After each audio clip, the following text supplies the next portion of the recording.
আপন আপন করছে রে মন আপন তোমার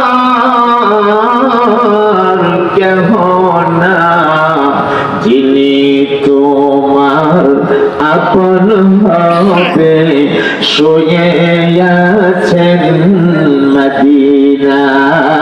আওয়াজ দিয়ে বলেন কথা ঠিক কিনা? প্রেম লাগাও, ভালোবাসা লাগাও, নবী পাকের সাথে লাগাও, যেমনে নবী হয়ে গেছে এমনে লাগাও। ঠিক কথা মানে ঠিক কিনা? নবীরে ভালোবাসতে কোনো নিষেধ না, নবীরে ভালোবাসলে কোনো মন্দ কথা না, নবীর সাথে ভালোবাসা লাগালে খারাপ কথা, এটা দুনিয়ার সবচেয়ে উত্তম কথা। কারণ নবী নিজে বলছে যেই লোকটা তার ছেলে মেয়ে আত্মীয় স্বজন এমনকি তার স্ত্রী তার আওলাদ এরপরে তার ধন সম্পদ তার নিজের জানের চাইতেও আমি নবীরে বেশি ভালো না বাসবে সে পরিপূর্ণ মুমিন হতে পারবে না। কথা তো পরিষ্কার। ভালোবাসবেন, একটা কথা মনে রাখতে হবে, ভালোবাসবেন কেমনে? আমার নবী কইছে যেমনে। এই কথাটা শুধু মাথায় রাখবেন। নবীর ভালোবাসবেন, অবশ্যই ভালোবাসবেন। নবীর ভালোবাসা ছাড়া পরকালে মুক্তির আশা করা যায় না, মুক্তি পাইবেন না। ভালোবাসবেন নবীরে, কেমনে ভালোবাসবেন? নবী যেমনে কইছে এখন একটা ভালোবাসার ওয়াজ আপনাদেরকে শোনাই নাই, আমার মাথায় আসছে। আমরা তো নবীরে ভালোবাসি। কই গেল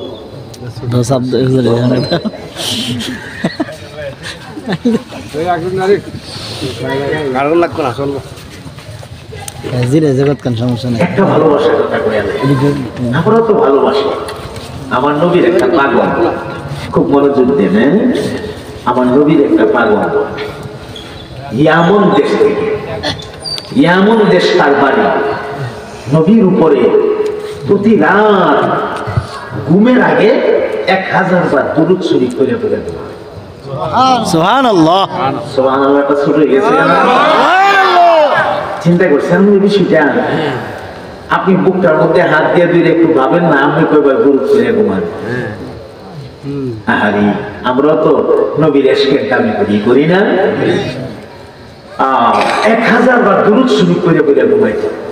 আর একটাই তার দাবি, আল্লাহর কাছে হাত তুললে বলতো, আল্লাহ নবীর রওজা না নিয়া দয়া করে আমারে মরণ দিও না। সুবহানাল্লাহ, আর জোরে কন্যা সুবহানাল্লাহ। আল্লাহ নবীর রওজা না নিয়া দয়া করে আমারে কি দিও না। আমার ভাইরা লোকটার নাম হযরতে আব্দুল্লাহ ইবনে যাকাবিয়া মনি। ইয়ামন দেশ থেকে এইভাবে প্রতি রাত মুনাজাত দিতেন, কাঁদতেন আর দোয়া করতেন। আল্লাহ রাব্বুল আলামিনের দরবারে ইয়ামনির মুনাজাতটা কবুল হয়ে গেছে। আল্লাহ পাক ইয়ামনিকে হজ্জে বাইতুল্লাহর তৌফিক দিয়েছে। বাইতুল্লাহর কিনারায় চলে আসছে। আল্লাহর ঘর বাইতুল্লাহর কাজ কমপ্লিট কইরা, হজের কাজ কমপ্লিট কইরা এখন পাগল হয়ে গেছে। কতক্ষণে গো মদিনা মুনাওয়ারা আমার নবীর রওজাতে আমি যাব। সঙ্গে ঘোড়া নাই, গাধা নাই, উট নাই, এ ভাই পায়ে হাইটা যাওয়া ছাড়া কোনো বিকল্প নাই। এখনের মতো তখনকার সময় তো এত সুন্দর রাস্তাঘাটও ছিল না।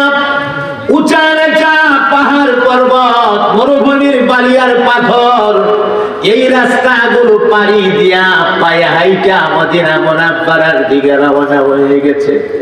আল্লাহ হাঁটতে হাঁটতে পা দুইটা একদম ফুলে গেছে। যেখানে তন্দ্রা ভাব আসে, আসবাবপত্রের উপরে মাথাটা দিয়া সেখানে একটু আরাম করে ঘুমায় যা। আবার শরীরে একটু শক্তি সঞ্চয় হলে আবার সামনের দিকে চলে। এইভাবে যাইতে যাইতে যাইতে যাইতে মদিনা মুনাওয়ারা শহরের ভেতরে ঢুকে পড়ছে। মনের আশাটা আল্লাহ হয়তো পুরা করবে। মদিনা মুনাওয়ারা ঢুইকা মদিনার মানুষের জিগা আমার নবীর রওজা মোবারকটা কোন মানুষের রাস্তা দেখা দিছে। হযরত আব্দুল্লাহ ইবনে যাকারিয়া মনি পাগলের মতো হইয়া রওজা শরীফের কিনারায় গিয়া রওজার সামনে দাঁড়ায় গেছে। যেই মানুষটা প্রতি রাতে 1000 বার দুরূদ পড়া পড়া আমার নবীর রওজায় হাদিয়া পাঠাইতো গো, এই মানুষটা রওজার কিনারাতে দাঁড়ায় গেছে। মনের অবস্থাটা কেমন হবে এটা বুঝাবার মতো ভাষা আমার কাছে নাই। রওজার কিনারায় দাঁড়াইয়া রওজা শরীফ থেকে এক মুষ্টি মাটি হাতে লইয়া এই মাটিটারে একবার চুমু খা, একবার কপালে লাগা, মাটিটারে একবার বুকের মধ্যে লাগা, আর কলিজা ভাঙ্গা আওয়াজ দিয়া দিয়া আমার নবীর সালাম দিতেছে, বারবার সালাম দিতেছে। এই যে চিত্রটা, এই চিত্রটা দেখা পালাইছে দূর থেকে শিয়া। শিয়া হলো তারা যারা হযরত আলী রাদিয়াল্লাহু তাআলা আনহুর শেষ নবী মানে। এই শিয়া লোকটা দেখা মনে মনে কয় আজকে তোরে জনমের একটা শিক্ষা দিয়া ছাড়বো। আস্তে আস্তে করে কাছে আসছে, আসসালামু আলাইকুম ওয়া রাহমাতুল্লাহ, সালামও দিছে। আসলে ভাই এটারে বলা হয় আরবিতে কালিমাতু হাক্কিন উরিদা বিহাল বাতিল, কথা সুন্দর কিন্তু মতলব খারাপ। ঠিক কথা সুন্দর মতলব কি খারাপ। সালাম দিয়া ডাক দে রে ভাই, আপনার নাম কি গো? বলে আমার নাম আব্দুল্লাহ ইবনে যাকাব। বাড়ি আপনার কোথায়? বলে বাড়ি আমার ইয়ামনে। আরে ইয়ামন দেশ থেকে আসছেন, আপনি বুঝি নবীর এত পাগল? আপনি নবীর যে এত পাগল আমি দেখে আশ্চর্য হয়ে গেছি। আমি নিজেও কিন্তু নবীর একজন পাগল। আসেন না আজকে জোহরের নামাজের পরে একটু দাওয়াত নেন না, আমার বাড়িতে দুই ভাই মিলে একসাথে 4টা ভাত খাবো। হযরত ইয়ামনি মনে মনে ভাবতেছেন এটা তো ভালো কথা, দাওয়াত তো গ্রহণ করা সুন্নাত, তাছাড়া খাওয়া তো লাগবে আমার, কোথাও না কোথাও তো খাইতে হবে। আচ্ছা ঠিক আছে ভাই, আপনি নামাজের পরে এখান থেকে আমার আয়েশা নিয়ে যায়েন। জোহরের নামাজের পরে ওই লোকটা আয়েশা হযরত ইয়ামনিকে রওজা শরীফের কিনারাতে পাইছে। চলেন ভাই চলেন, কইয়া নিয়ে গেছে বাড়িতে। ও ভাই বাড়িতে নিয়ে একটা ঘরের মধ্যে বসাইয়া লোকটা বললেন আপনি একটু বসেন, আমি একটু আসি। বসেন আসি কয়া গিয়া বন্ধু মহলের কিছু বন্ধু বান্ধবরা একত্রিত কইরা নিয়ে আসছে। প্রত্যেকের হাতে বিভিন্ন রকমের দেশীয় অস্ত্র। আমার ভাই খাওয়ানির জন্য তো আনছে না, উদ্দেশ্য তো ভালো না। হযরত ইয়ামনির হুজরাটারে চতুর্দিক থেকে ঘেরাও করে ফেলেছে।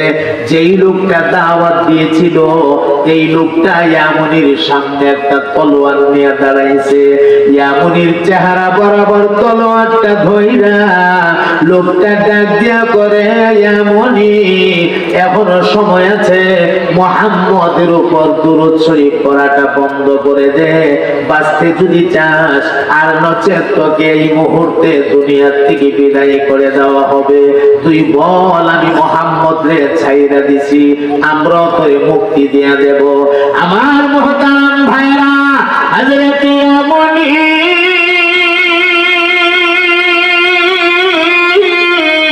চোখের পানি গুলিরা ধইরা রাখতে পারে না।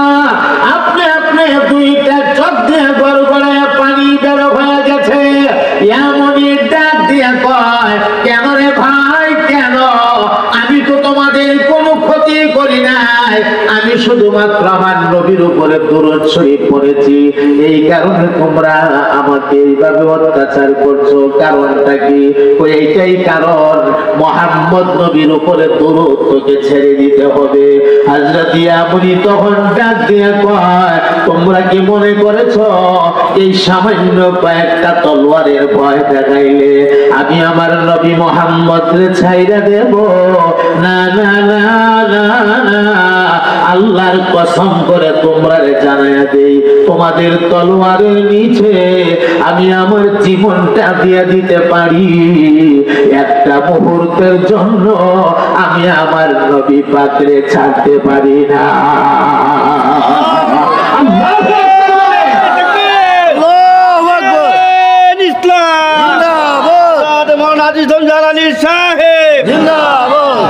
আমার ভাইরা এই বক্তব্য শোনার পরে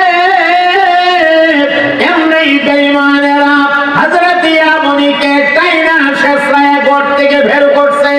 আহারে ঘর থেকে বের কইরা বাড়ির উঠান যে খালি জায়গাটা থাকে, খালি জায়গার মধ্যে আইনা হযরত ইয়ামুনিরে জোর করে চিৎমুখী জমিনে শোয়াইছে। দুইটা হাত এইভাবে মাথার উপর দিয়া নিয়া দুই দিকে দুইটা খোঁটা মাইরা লম্বা লম্বা দুইটা খোঁটা জমিনে গাড়ছে। ওই খোঁটাগুলির সাথে দুইটা হাত রে শক্ত করে বাঁধ দিছে যেন নড়াচড়া করতে না পারে। আবার দুইটা পায়ের গোড়াতে দুইটা খোঁটা মাইরা শক্ত করে দুইটা পা বাঁধ দিছে যেন নড়াচড়া করতে না পারে। মোটা একটা রশি হাতে উঠাইয়া একদিকে রশিটারে বাইন্ধা রশিটা দুইটা পাট কইরা বুকটার উপরে দিয়া অপর দিকে নিয়ে আংটা লাগায়া কয়েকজন মানুষের দইরা ধরে আংটার মধ্যে রশিটারে টানে। আস্তে আস্তে রশিটা নিচের দিকে চাপে। আহারে যেন মনে হয় হযরত ইয়ামুনির বুকটা সিনাটা ভাঙ্গিয়া মটমট কইরা ভেতরের দিকে চলে যাইতেছে। সহ্য করতে পারে না, হযরত ইয়ামুনির বুকটার মধ্যে ব্যথা শুরু হয়ে গেছে। দুইটা চোখ দিয়ে পানি গড়ায় পড়তেছে। আল্লাহর ডাক দিয়া গো আল্লাহ, আমি বুঝছি গো আমার ইমানের পরীক্ষা বুঝি তুমি শুরু কইরা দিছো। এ মালিক, তুমি তো সব জানো, তারপরও তোমারে জানায়া দে তোমার জন্য আমি জীবন দিতে পারি, লেকিন এক মুহূর্তের জন্য তুমি আল্লাহকে আমি ছাড়তে পারি না। আমার ভাইরা ওরা বাইন্দা কমপ্লিট কইরা যেন নড়াচড়া করতে না পারে। যেই দুশমনটা দাওয়াত দিয়ে আনছিল এই লোকটা ইয়ামুনির বুকটার উপরে জানু পাইরা বসছে। জানু পাইরা আহারে বুকের উপরে জানু পাইরা বৈশা আস্তে করে গলাটার মধ্যে ধরে চাপ দিছে। দেখবেন গলার মধ্যে ধরে চাপ দিলে কিন্তু জিহ্বা বের হয়ে যায়। হযরত ইয়ামুনির জিহ্বাটা সামান্য একটু বের হয়ে গেছে। এমনি একটা আংটা, ওই যে আমাদের দেশের বড়শি, যেই বড়শি দিয়া মাছ ধরে মাছ, এমন একটা সুট্টা আংটা, ওই আংটাটা চাপ দিয়া ইয়ামুনির জিহ্বাটার ভিতরে ঢুকাইয়া দিছে। আমার ভাইয়েরা আংটাটার মধ্যে ধরে টান মাইরা জিহ্বাটারে বাহির কইরা হাতের ধারালো ছুরি দিয়া ইয়ামুনির জিহ্বাটারে মাঝখান দিয়া ডাইরেক্ট কাইটা আলাদা কইরা ফেলছে। আহারে জিহ্বা আলাদা কইরা নির্যাতন শেষ হলো না। ইয়ামুনির হাতে পায়ের বানগুলি খুলছে। হাতে পায়ের বানগুলি খুললা ইয়ামুনির কাটা জিহ্বাটা ইয়ামুনির হাতে দিছে। নিজের কাটা জিহ্বা নিজের হাতে, এটা কত করুণ, কত হৃদয় বিদারক, আমি কেমনে বুঝাবো। হাতের মধ্যে জিহ্বাটা দিয়া ধারে ধরে ধাক্কা দিয়া বের করে দিয়া যা যা তোর মুহাম্মদ রে গিয়া বল তোর জিহ্বাটা ভালো করে দেওয়ার জন্য। আমার মুহতারাম ভাইরা, এদিকে বুকের মধ্যে ব্যথা, ওই যে রশির চাপে বুকের মধ্যে ব্যথা, অপর দিকে মুখ থেকে রক্ত পইরা দাড়ি ভিজে রক্তে জামা পর্যন্ত লাল হয়ে গেছে। কাটা জিহ্বাটা লইয়া বিনাইয়া বিনাইয়া কানতে কানতে কানতে কানতে নবীর রওজার দিকে যাইতেছে।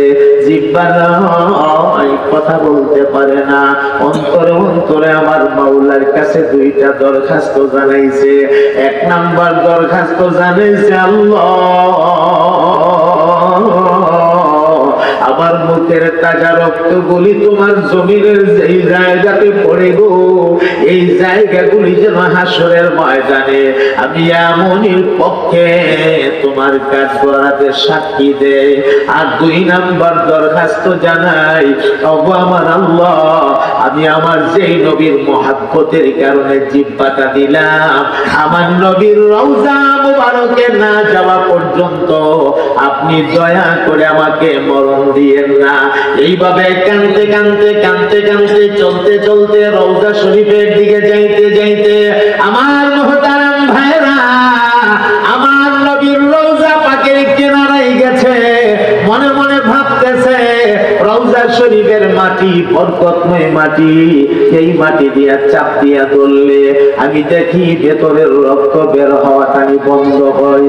এক মুষ্টি মাটি হাতে লইয়া ভেতরে কাটা জিহ্বার অংশটার মধ্যে চাপ দিয়া ধরছে, আমি দেখি গো ভেতরের রক্ত বের হওয়াটানি বন্ধ হয়। কিন্তু না না না, রক্ত বের হওয়া বন্ধ হলো না, হাতের মাটি লাল হয়ে গেছে, রক্তে হাত লাল হয়ে গেছে। এখন আর ইয়ামুনি দাঁড়ায় থাকতে পারে না, শরীর দুর্বল হয়ে গেছে, আস্তে করে রওজা শরীফের কিনারায় বসে গেছে।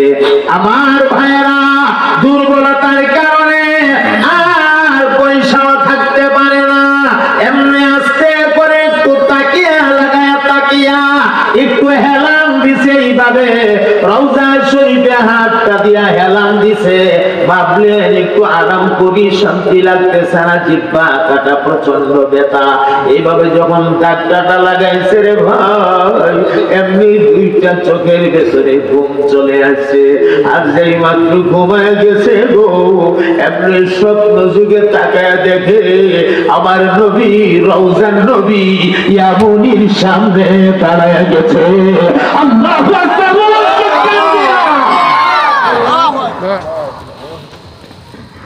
আমার নবীর কলিজা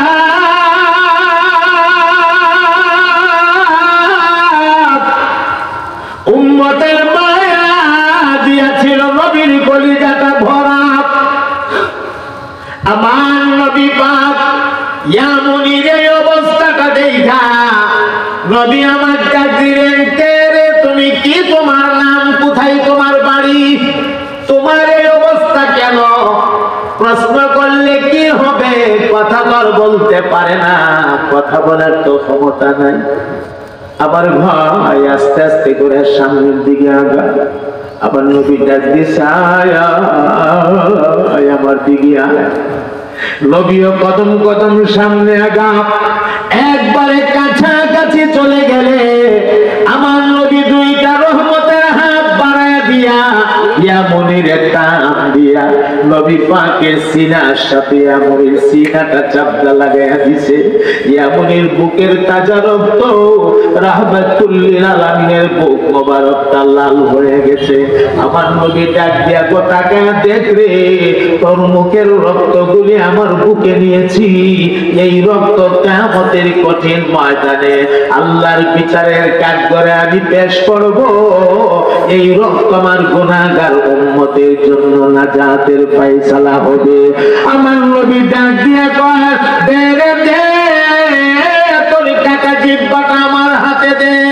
এমনি কাটা জিহ্বাটার হাতে লইয়া আমার নবী পাক শাহাদাত আঙ্গুল দিয়া মুখ থেকে লালা বাহির কইরা এই লালা কাটা জিহ্বার অংশের মধ্যে গোছায় গোছায় লাগা।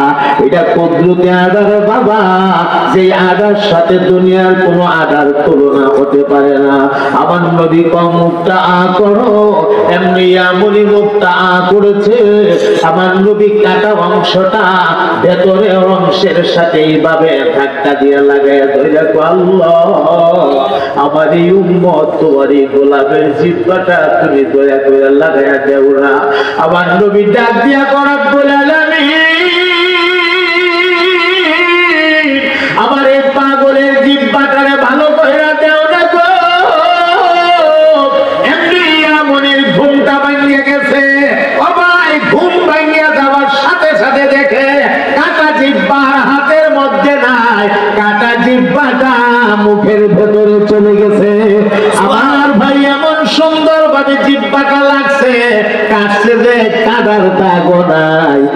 গাড়িতে রক্ত নাই, জামাতে রক্ত নাই, যেন মনে হয় আমার আল্লাহ কুদরতি ভাবে আল্লাহ হাউজে কাউসারের পানি দিয়া যেন গোসলটাও করাইয়া দিছে।